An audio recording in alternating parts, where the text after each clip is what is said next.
My Chemical Romance are really, I think, underrated in terms of their cultural significance to the 2000s and what they were able to achieve in their relatively short career as a band, and what they did for the emo and pop punk genre generally, particularly in the mid 2000s with their album The Black Parade, which is a seminal album of that period that I think is very commonly and universally considered a critically successful album, a commercially successful album. And I think everything in that album just sort of adds up to it being a success.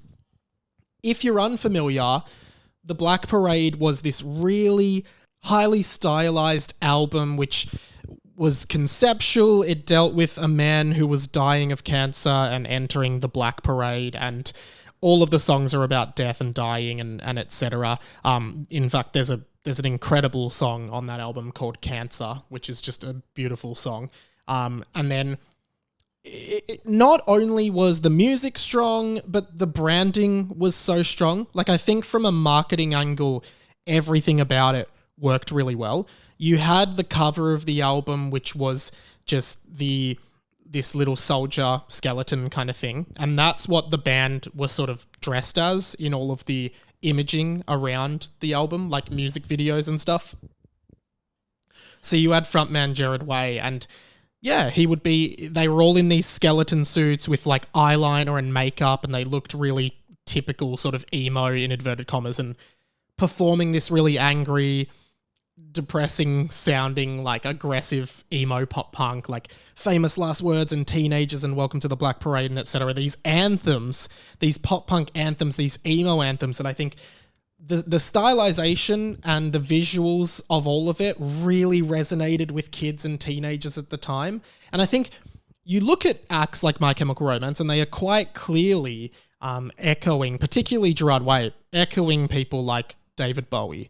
Like these performers who like became personas, you know, they became characters. It was all theatrical, you know, as much as it was about the music, it was about the visuals, it was about the theatrics.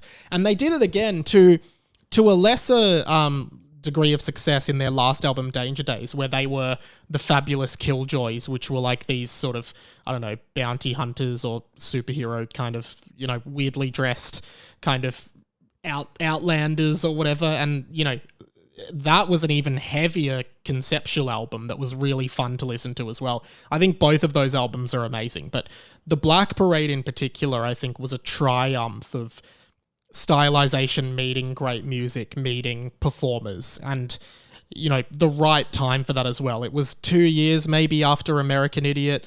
I would be very confident that conceptual style of the American Idiot album, which was definitely a pinnacle of that genre, and you can see in that album, Billy Joe always wore the black shirt with the red tie, even on the tours and everything.